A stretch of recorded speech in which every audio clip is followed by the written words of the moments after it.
प्यारे भक्तों, जय सिया राम। आज आपके लिए लाए हैं दिव्य कथा की जानकारी। आज क्या है, वैशाख मास की चतुर्दशी है, नरसिंह भगवान का प्रकटोत्सव है। आज के दिन ही भगवान नरसिंह भगवान प्रकट हुए थे। भक्तों के बुलाने पर भगवान पत्थर के खंभे से प्रकट हुए। जानते हैं पूरी कथा को विस्तार से।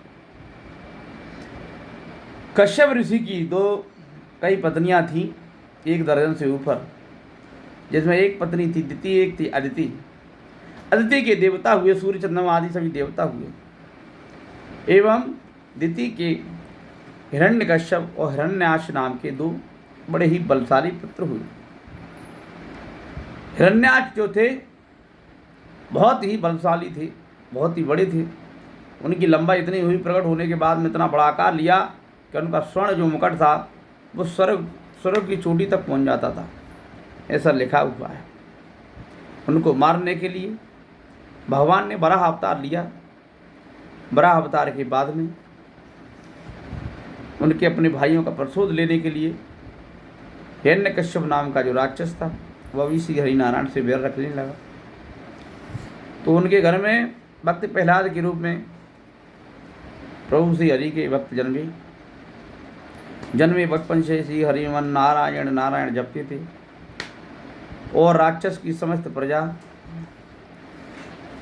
राक्षस का नाम लेती थी, और जिसके आदेश का पालन उसका खुद का बेटा नहीं कर रहा हो, पिता को बड़ी गुस्सा आई।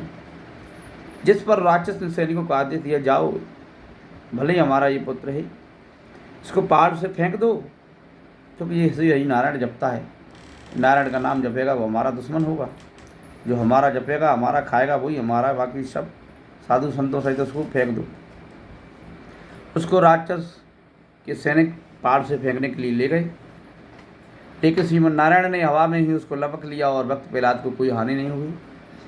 उसके बाद में उसी के पिता ने, हिरण्यकश्यप ने, उसको आग में डाला, जल में डाला, पत्थरों पर फेंक दिया, गरम कढ़ाई के तेल में डाला, तरह तरह की यातनाएं दी, काटने की कोशिश की, तलवार आर पार हो गई, किसी तरह से भक्त प्रहलाद को बाल बांका न कर पाए। अब तो तंग हो गया, बुरी तरह तंग हो गया। वो कैसे मारा जाए, कोई भी उपाय नहीं सूझा। उसने भरे दरबार में फिर उस बेटा को बुलाया।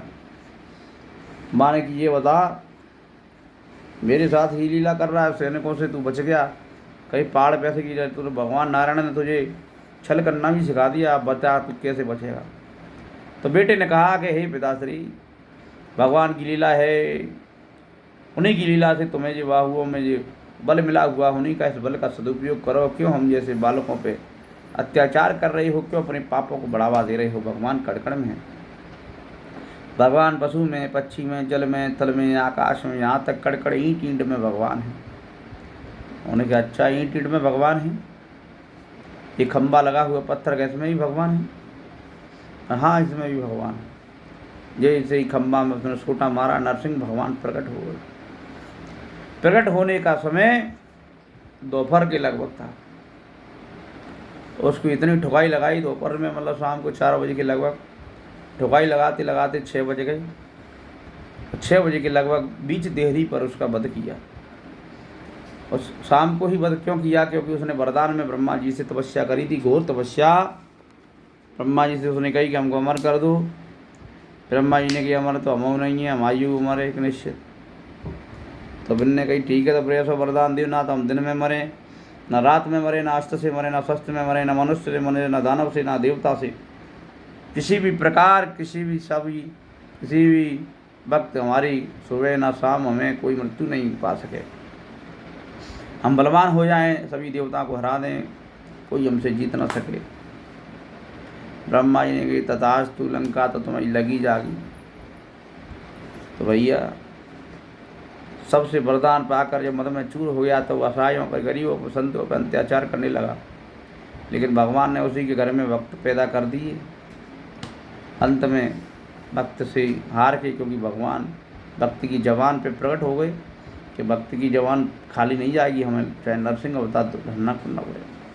वैशाख मास की चतुर्दशी को नरसिंह भगवान प्रकट हो गए, राक्षस का वध कर दिया, बुराई का अंत हो गया, अच्छाई जीत गई, असत्य हार गया, सत्य जीत गई। तो भैया सभी देशवासियों वीडियो को अधिक से अधिक शेयर करें और भगवान की भक्ति में आप भी लीन रहें, क्योंकि भगवान जिनका कोई नहीं होता उनका भगवान होता है।